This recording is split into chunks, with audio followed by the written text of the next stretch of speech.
حضرت علی سے کسی نے پوچھا، یا علی آپ کی زندگی میں کوئی ایسی حسرت جو رہ گئی ہو؟ تب حضرت علی نے فرمایا، دو حسرتیں رہ گئیں، ایک کہ جتنا مجھے علم تھا کسی نے پوچھا نہیں، دوسرا جتنا میں سخی تھا اتنا کسی نے مانگا نہیں۔ آپ نے فرمایا، زندگی کے 3 سنہری اصول ہمیشہ یاد رکھو۔ ایک، اس سے ضرور معافی مانگو جسے تم چاہتے ہو، دوسرا اسے مت چھوڑو جو تمہیں چاہتا ہے، تیسرا اس سے کچھ نہ چھپاؤ جس پر تم اعتبار کرتے ہو۔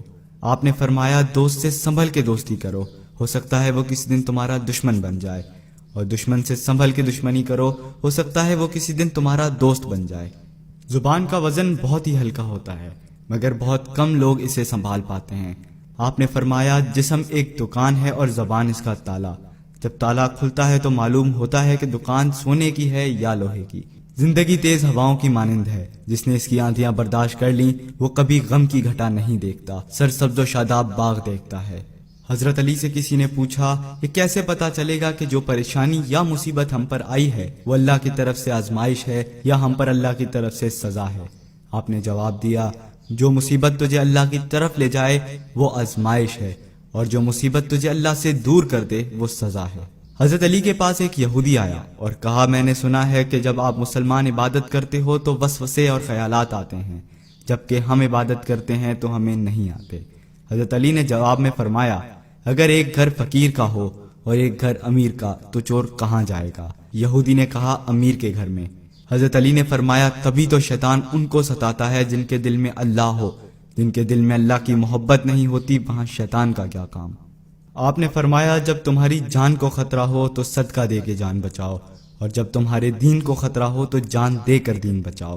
آپ نے فرمایا کہ زندگی 2 دن کی ہے، ایک تمہارے حق میں، دوسرا تمہارے مخالف۔ جس دن تمہارے حق میں ہو اس دن غرور مت کرنا، جس دن تمہارے مخالف ہو اس دن صبر کرنا۔ کسی کی مدد کرتے ہوئے اس کے چہرے کی طرف مت دیکھنا، ہو سکتا ہے ان کی شرمندہ آنکھیں تمہارے دل کے اندر غرور کا بیج بو دیں۔ 3 چیزیں ایمان کو تباہ کر دیتی ہیں، امیروں کی محفل، عورتوں کی صحبت اور جاہلوں سے بحث۔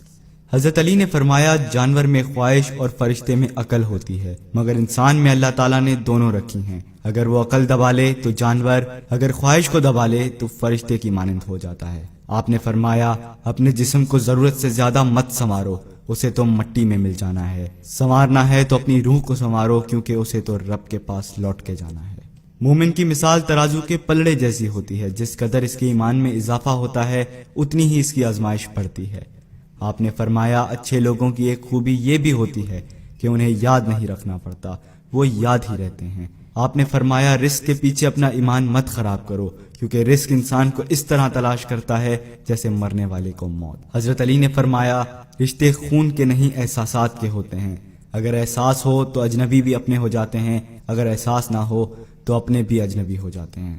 ایک مرتبہ کساب آواز لگا رہا تھا، تازہ گوشت ہے لے لو۔ وہاں سے حضرت علی کا گزر ہوا، کساب نے آپ سے کہا، تازہ گوشت ہے لے جائیں۔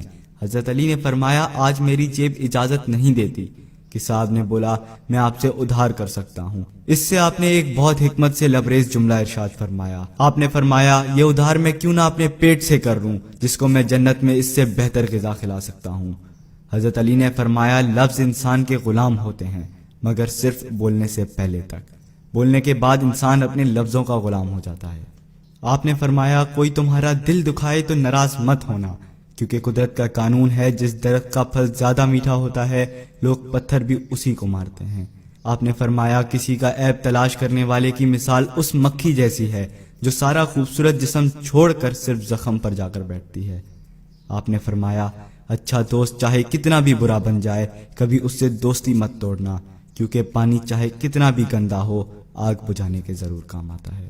آپ نے فرمایا، زندگی کے ہر موڑ پر صلح کرنا سیکھو، کیونکہ جھکتا وہی ہے جس میں جان ہوتی ہے، اکڑنا تو مردے کی پہچان ہوتی ہے۔ دوست ہو یا پرندہ دونوں کو آزاد چھوڑ دو، اگر لوٹ آیا تو تمہارا، نہ لوٹ کر آیا تو تمہارا وہ کبھی تھا ہی نہیں۔ بادشاہ نے وزیر کو انگوٹھی دی اور کہا، اس پر کوئی ایسا فقرہ لکھوا لاؤ جسے میں خوشی میں پڑھوں تو اداس ہو جاؤں اور غم میں پڑھوں تو خوش ہو جاؤں۔